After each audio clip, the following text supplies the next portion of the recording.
Good evening, everyone. I like the reading for this week. Let's start off with Persepolis, a story about merging satrapies childhood in war-torn Iran. At first glance, I thought this book would be boring to read, but like they say, never judge a book by its cover. This book was very entertaining and I like it. The Marja was more of a rebel than her own peers and parents. This is a good start to reading for middle schoolers and it can be a refresher for other students who are tired of reading books without any knowledge of what the author is trying to make you to make you imagine. Sorry. It's also a good graphic novel for teens who have parents in the Middle East or just immigrated from the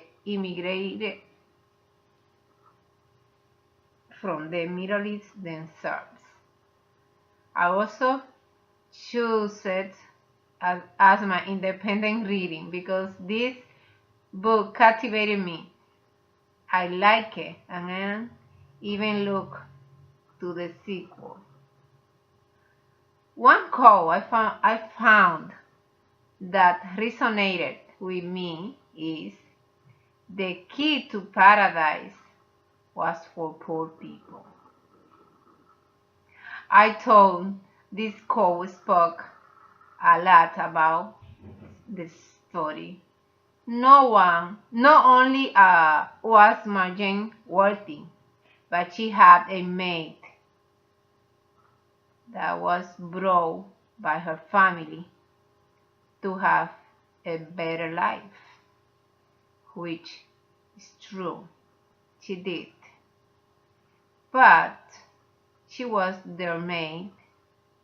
Marjane realized soon enough that there was a difference between her and her maid. Social class. Marjane was higher in the class of society than her maid was. She felt sorry for her maid and decided she wanted to be a prophet. She wanted better things, and the disappearance of the social class would do that. I believe this novel would be a great story to tell to teens of inner cities because they know how it is to be below the social class and they would relate with the minor characters of Marjane's story. They could also see that even when someone is wealthy, anything can happen to make them lose everything they had. To not value materials, but to value each other. This story also goes with my nonfiction novel, March, Book 3. Just like Marjane, John Lewis was also fighting a war on his own in the southern part of the United States. I also like this book because as a minority who is tied to African American roots, I felt proud that some people have fought for human rights for them and for future generations. This novel is great for teens to read because it shows that a lot can change if you keep fighting the good fight. This would be great novel to read with a class because in the United States we have a lot of African Americans who are still facing this type of racial issue nationwide. This book gives them hope for a better world, and it also helps them realize that not all historical fiction has to be boring. They like the illustrations and see what the author is trying to make them to see. Just like with Persepolis, they can relate to the story. One quote I found to be very profound was,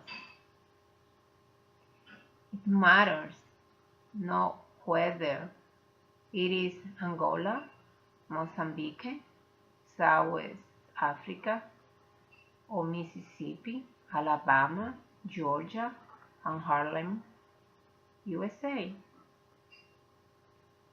The struggle is the same.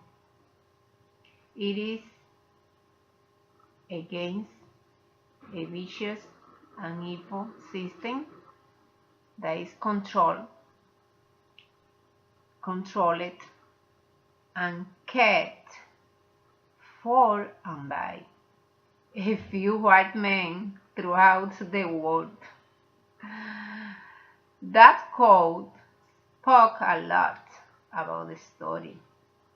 John Lewis and his peers were trying to fight for voting rights against a system that keeps on beating them and taking them to jail just for waiting to be